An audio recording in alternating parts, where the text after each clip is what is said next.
In the beginning, God creates the heavens and the earth in 6 days. He makes Adam and Eve, who spend their days with God until they give in to temptation by eating from a forbidden tree. Sin enters the world, and things get so bad that God floods the earth and starts over with Noah and his family. Years later, God calls Abraham to follow him with the promise to make Abraham the father of a great nation. Abraham obeys, and God gives him a son, Isaac.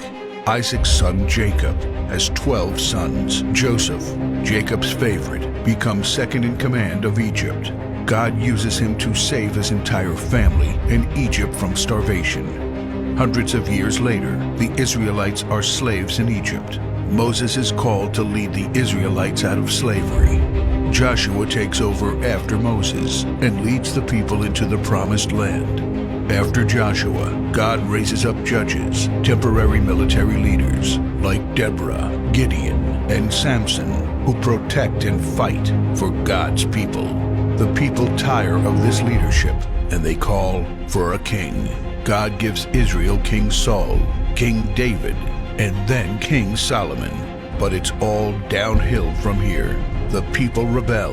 The kingdom of Israel is divided, and everyone turns their back on God. Prophets like Elijah, Isaiah, Micah, and Jeremiah warn that if people don't repent of their sins, there will be consequences. But the people ignore their warnings.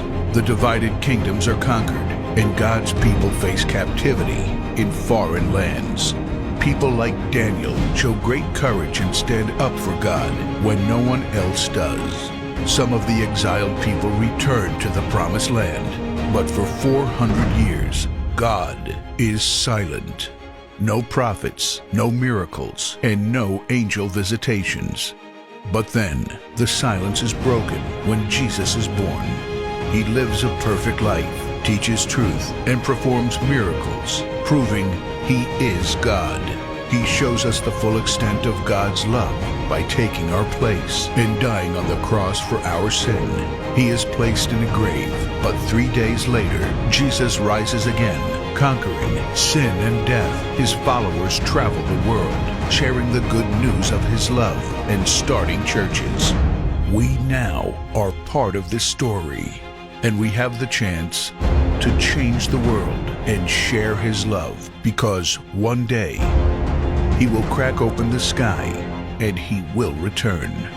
It's the greatest story ever told.